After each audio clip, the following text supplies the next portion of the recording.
Bonjour, je m'appelle Johan Waltz, je suis urologue à l'Institut Pauli-Calmettes et aujourd'hui je veux vous parler du dépistage du cancer de prostate, voire de la détection du cancer de prostate. La détection précoce du cancer de prostate peut se faire avec une petite molécule qui se trouve dans le sang, c'est le PSA ou en français l'antigène spécifique de la prostate, qui est une molécule qui est sécrétée par la prostate elle-même.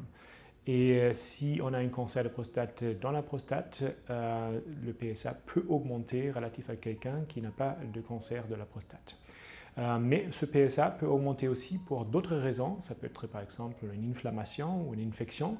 Ça peut être aussi des rapports sexuels, touche rectale, faire le vélo. Il y a plusieurs raisons pourquoi un PSA peut augmenter. Donc ce n'est pas que le cancer qui fait cette élévation. Et ce PSA nous donne donc qu'une probabilité de trouver un cancer. Et c'est avec ce chiffre-là qu'il faudrait après juger la nécessité de faire une démarche diagnostique plus approfondie, qui est aujourd'hui souvent une IRM spécialisée, suivie par une biopsie de la prostate pour confirmer après la présence ou l'absence du cancer de prostate sous le microscope. Pour juger le risque d'avoir besoin de cette démarche diagnostique, il faut bien prendre en compte plusieurs facteurs, donc pas seulement les PSA. Et probablement c'est votre urologue qui est le plus habile pour juger ce risque et de déclencher cette démarche diagnostique qui peut être nécessaire derrière pour faire le diagnostic d'un cancer de prostate. Probablement, vous avez entendu de la polémique qu'on a aujourd'hui ou qui est passée dans les médias récemment autour du dépistage du cancer de prostate avec un argument qui est donné régulièrement que le dépistage ne sert pas et génère plus du mal pour le patient que du bénéfice. Et pour revenir sur cette polémique, il est important de savoir que le cancer de prostate, effectivement, est un cancer extrêmement fréquent. Il y a beaucoup des patients qui sont atteints à partir d'un certain âge, 65 ans, 70 ans. Et effectivement, relatif à la fréquence de la maladie, la mortalité liée à ce cancer est plutôt faible. Donc il y a une discordance entre la présence de la maladie, l'incidence qu'on dit, et aussi, donc à l'autre côté, le risque de mourir de ce cancer.